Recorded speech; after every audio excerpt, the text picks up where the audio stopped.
Welcome to Trump Wire, your trusted source for breaking headlines, global insights, and sharp analysis from around the world. If you're new here, don't forget to hit that subscribe button and turn on notifications so you never miss an update. Let's talk chicken, a staple that connects people from the heartland of Arkansas to the vibrant neighborhoods of Soweto. Whether it's fried, grilled, or simmered in a stew, chicken is more than just food. It's a symbol of comfort, tradition, and family gatherings on both sides of the Atlantic. In the U.S., chicken farming is a massive industry, with states like Arkansas producing millions of birds each year. Meanwhile, in South Africa, chicken is the most popular source of protein, gracing dinner tables in cities and rural villages alike. But behind every meal, there's a complex web of trade, policy, and international relations that shapes what ends up on our plates. In late 2024, South Africa made a bold move by banning chicken imports from 15 U.S. states. This decision sent shockwaves through the global poultry industry, instantly putting nearly $500 million in U.S. exports at risk. The ban didn't just affect numbers on a spreadsheet, it disrupted established supply chains, left American exporters scrambling, and forced South African importers to rethink their sourcing strategies. For many, it was a wake-up call about how quickly international trade can change, and how deeply those changes can be felt. But this isn't just a story about trade rules and tariffs. It's about public health concerns, economic survival, and a nation's desire to protect its own. South African officials cited fears of avian influenza, bird flu, spreading from U.S. flocks as a key reason for the ban. At the same time, local economists and policymakers saw an opportunity to strengthen domestic agriculture, support local jobs, and assert national pride in the face of global competition. For years, U.S. poultry producers have lobbied hard to expand their reach into South Africa, seeing it as a lucrative and growing market. American chicken, often cheaper due to large-scale production and subsidies, has flooded South African supermarkets, making it tough for local farmers to compete. South African producers have long argued that these imports undercut their prices, threaten their livelihoods, and make it harder for small farms to survive. Protests and debates have raged, with local farmers demanding protection and fair competition. Now, with the ban in place, the tables have turned. American farmers, who once relied on South Africa as a major export destination, are suddenly facing empty barns and mounting financial pressure. The loss of such a significant market overnight has left many in the U.S. poultry industry worried about their future. Meanwhile, South African families are bracing for potential price hikes at the grocery store as local supply struggles to keep up with demand. The ban could mean higher costs for consumers, at least in the short term, and uncertainty about where their next meal will come from. This decision, made in Pretoria, is sending ripples across continents. It's not just about chicken, it's about jobs, businesses, and the everyday lives of people in both countries. From government offices in South Africa to processing plants in the U.S., the impact is being felt by workers, families, and communities. Trade routes are being redrawn, and the future of the global poultry market is suddenly up in the air. In the coming minutes, we'll break down why South Africa made this dramatic move, who stands to benefit, who stands to lose, and how this decision fits into the larger, ever-shifting puzzle of global food trade. We'll hear from trade experts, local farmers, and policymakers to understand the stakes and the strategies at play. Is this a smart move for South Africa's future, or a risky gamble that could backfire? Ultimately, this is a story of bird flu fears, local hopes, and the real cost of protecting homegrown industries. It's about the delicate balance between food security, economic opportunity, and national identity. As we dig deeper, we'll see how a single policy decision can reshape dinner tables, livelihoods, and the future of food itself. The official reason for South Africa's sudden closure to U.S. poultry imports: bird flu, specifically a dangerous strain known as highly pathogenic avian influenza, or HPAI. This virus spreads rapidly among birds, causing devastating losses in poultry populations and threatening food security. For a country like South Africa, where chicken is a staple protein for millions, the stakes couldn't be higher. Authorities were on high alert, determined to prevent the virus from crossing borders and infecting local flocks. After outbreaks erupted in several U.S. states, South Africa's government moved quickly.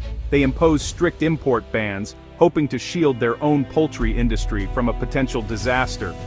The memory of previous outbreaks where millions of birds had to be culled was still fresh. Officials ramped up inspections and biosecurity protocols, determined not to let history repeat itself.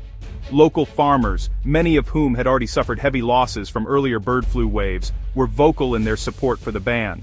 They argued that the risk of importing infected poultry was simply too great. For them, biosecurity wasn't just a buzzword, it was a matter of survival for their businesses and their families. But the story doesn't end with disease control. For years, South African producers have complained about dumping, the practice of selling cheap U.S. chicken in local markets at prices that undercut domestic farmers. This has made it difficult for local producers to compete, threatening jobs and livelihoods across the country. So, while the ban is officially about protecting public health, it's also a strategic move. By closing the doors to U.S. imports, South Africa is giving its own poultry industry a fighting chance, protecting local jobs, supporting small businesses, and ensuring that the market isn't flooded with cheap foreign products. In the end, public health and economic protectionism are deeply intertwined here. The ban serves as both a shield against a dangerous virus and a lever in the ongoing battle over food trade. For South Africa, closing its doors was about more than just disease. It was about safeguarding its people, its economy, and its future in a rapidly changing world. For U.S. poultry producers, losing South Africa means a $450 million annual hit. The U.S. specializes in chicken breasts, leaving leg quarters and thighs for export. South Africa was a key market for these cuts. Now, American companies face a glut of unsold chicken, threatening jobs in states like Georgia and North Carolina. Industry groups argue the ban is unfair, calling for regionalization, banning only from affected states, not the whole country. They see South Africa's move as protectionism disguised as health policy, and warn it could set a troubling precedent for global trade. South African poultry farmers see the ban as a lifeline. With U.S. imports gone, local producers can finally fill supermarket shelves and boost sales. This fits perfectly with the government's poultry master plan, aimed at growing the domestic industry and creating jobs. The ban gives local farmers a chance to invest, expand, and hire more workers, rippling benefits through the economy. For a country battling high unemployment, supporting a major agricultural sector is a political and economic win. For the industry, it's not just survival, it's a shot at long-term growth. For consumers, the ban could mean higher prices. With U.S. chicken off the shelves, supply drops and prices rise. Bad news for millions who rely on chicken as an affordable protein. Local producers may struggle to fill the gap quickly, especially after their own bird flu outbreaks. The Association of Meat Importers and Exporters warns of food price inflation, and families may have to make tough choices at the grocery store. The government faces a classic dilemma: protect local jobs or keep food affordable. The answer isn't simple, and shoppers will feel the impact first.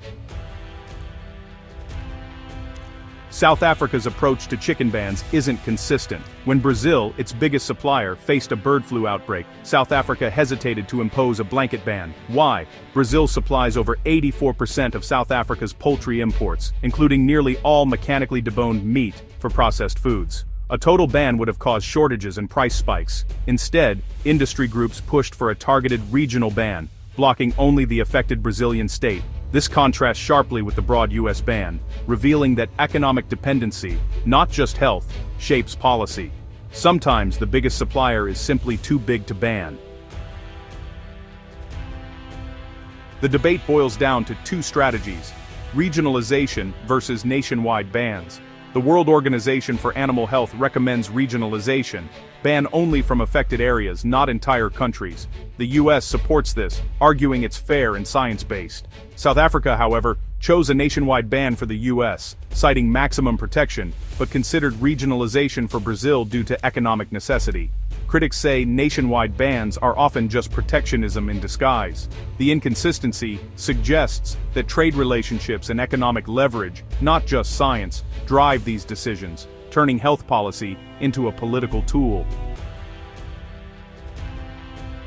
The U.S. chicken ban is part of South Africa's broader poultry master plan, a strategy to grow local production, create jobs, and empower black-owned farms. The plan uses trade tools like anti-dumping duties and health regulations to limit imports and give local producers room to expand. By restricting U.S. chicken, the government hopes to boost investment in domestic farms and processing. It's a clear signal. When forced to choose between cheaper imports and local jobs, South Africa is betting on its own industry to drive economic growth and tackle unemployment. What's next for the global chicken trade?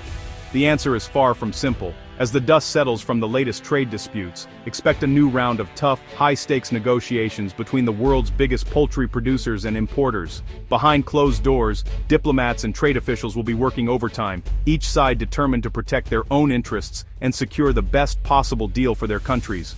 The outcome of these talks could shape the future of chicken on dinner tables around the world.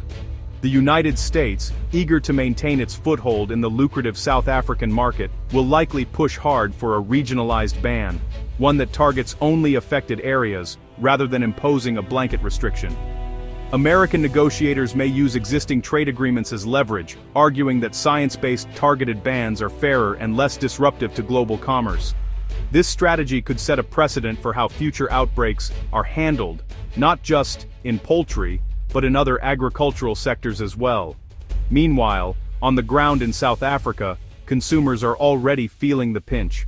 With imports restricted and local production struggling to keep up, chicken prices are climbing, and shelves in some supermarkets are looking bare. For many families, chicken is a staple protein, and these shortages hit hardest in lower-income communities. Until local farmers can ramp up production or new import sources are found, South Africans may have to pay more or go without. Brazil, the world's other poultry powerhouse, could play a crucial role in stabilizing the market. If Brazilian farms remain free of disease and can increase exports, they may help cushion the blow for South African consumers. However, any disruption in Brazil, whether from disease, logistics, or politics, could send shockwaves through the global supply chain, making shortages even worse. If Brazil falters, the situation could quickly deteriorate. Empty shelves and closed processing plants would become more common, and the pressure on local producers would intensify. In this scenario, both consumers and businesses would face tough choices, and governments might be forced to intervene more aggressively. For South African farmers, this is a moment of both challenge and opportunity.